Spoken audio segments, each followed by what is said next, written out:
Welcome to టీ10 నేను Revathi.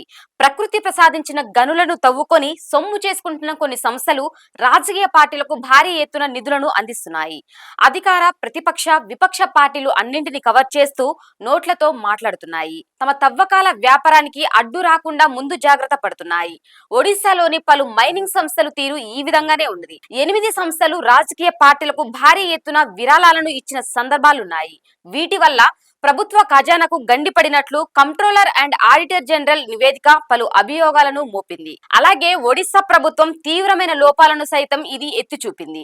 CAG నివేదిక ఒడిశాలో 2015 నుంచి 2022 వరకు మైనింగ్ రాబడిలో 22,392 కోట్ల నష్టాన్ని ఎదుర్కోవడానికి 23 ప్రైవేటు కంపెనీలకు రాష్ట్ర ప్రభుత్వం గణనీయంగా సహాయపడిందని వివరించింది. వీటిలో 8 కంపెనీలను ఒక ఆంగ్ల వార్తా సంస్థ కనుగొన్నది. వీటి ద్వారా 6,962 కోట్ల నష్టం కలిగిందని పేర్కొన్నది.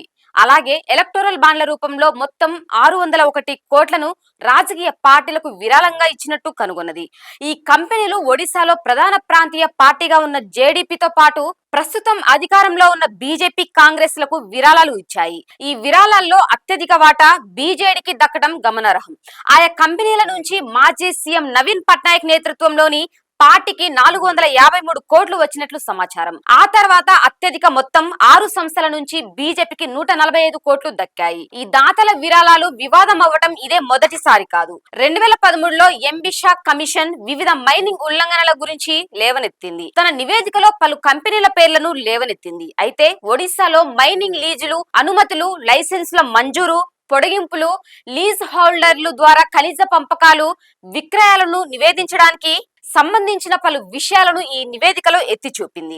వాస్తవానికి ఒడిశా ఇనుప ఖనిజ ఉత్పత్తిలో 57% వాటాను కలిగి ఉన్నది.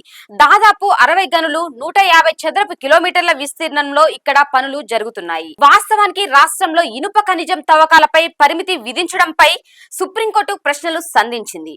70% పైగా ఖనిజ ప్రాంతాలు అన్వేషించబడకపోవడంతో పరిమితి అవసరం లేని మోడీ సర్కారు వాదించింది.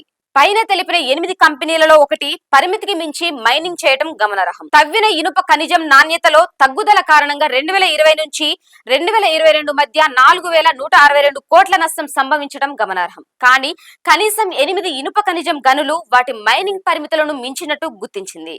ఇది 3,618.5 కోట్ల అదనపు నష్టానికి దారి తీసిందని అంచనా. పర్యవేక్షణ క్లియరెన్స్ పరిమితులను ఉల్లంఘించిన మైనింగ్ కార్యకలాపాల కారణంగా రాష్ట్ర ఖజానాకు 1,600 కోట్ల మేర నష్టం వాటిల్లినట్టు సమాచారం. సరైన ఈ పాస్లు లేకుండానే 1.48 కోట్ల టన్నుల ఇనుప ఖనిజం రవాణా చేయబడిందని, దీంతో 1,473 కోట్ల నష్టం వాటిల్లిందని కాగ్ అంచనా వేసింది.